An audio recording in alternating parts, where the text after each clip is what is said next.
Although we have a choice in becoming the people we strive to be, it is without a doubt that our childhoods shape us to a certain extent. How we choose to react to different situations and the way we express ourselves are behavioral patterns that are formed starting at a young age when we first begin to learn how to make sense of our immediate environment. Marriage and family counselors Dr. Milan and Kay Yurkovic discovered that everyone has a certain love style based on their upbringing. A love style is comprised of our tendencies and inclinations of how we respond to our romantic partners. By understanding how we love, we can learn how our love styles affect our relationships. Here are Dr. Milan and Kay Yurkovic's 5 love styles.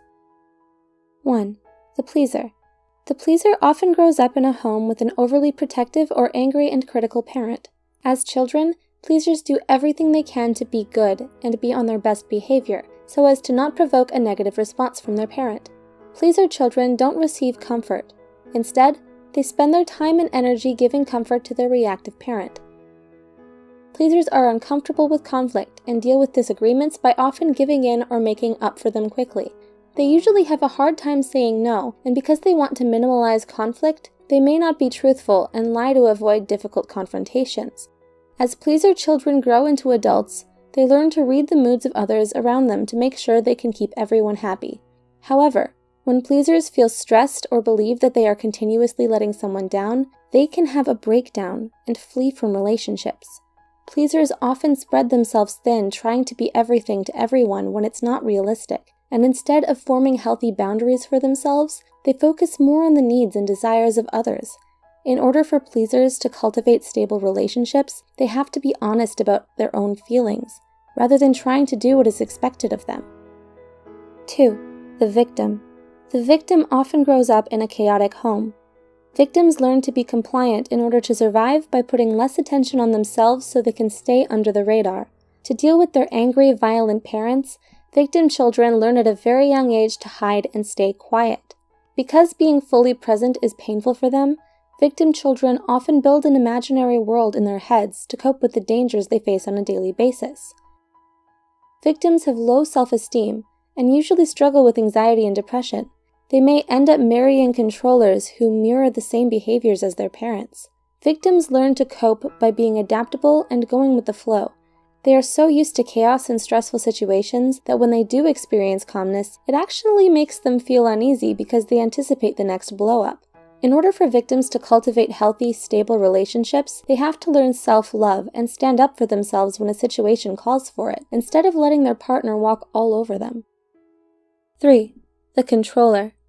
The controller usually grows up in a home where there wasn't a lot of protection, so they learn to toughen up and take care of themselves.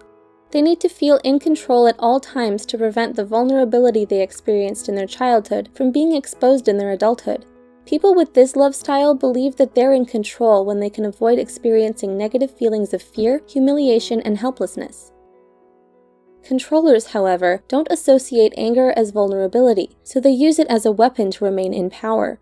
Controllers have rigid tendencies, but may also be sporadic and unpredictable. They don't like stepping out of their comfort zones because it makes them feel weak and unprotected. They prefer to solve problems on their own, and like getting things done in a certain manner.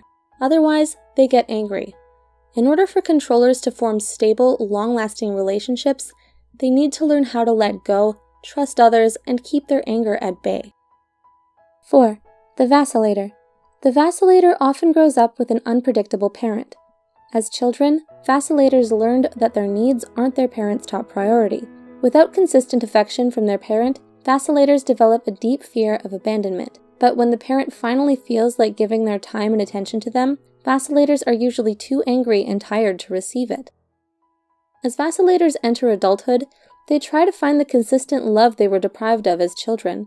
Vacillators have a tendency to idealize new relationships, but once they feel let down or disappointed, they grow dejected and doubtful. They often feel misunderstood and experience a lot of internal conflict and emotional stress within their relationships. They can be extremely sensitive and perceptive, which allows them to detect even the slightest change in others and know when people are pulling away.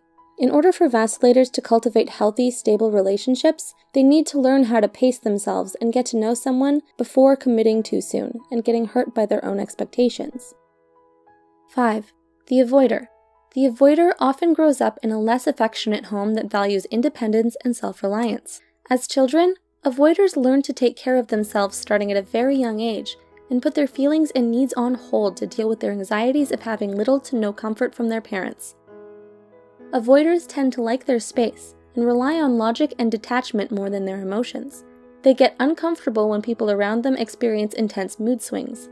In order for avoiders to cultivate healthy, long-lasting relationships, they need to learn how to open up and express their emotions honestly. Which love style do you identify with? Please share your thoughts with us below. Also, we love to give special thanks to our sponsors, BetterHelp, an affordable online counseling platform for those who are struggling with mental health. If you're interested, we've included a link in the description below.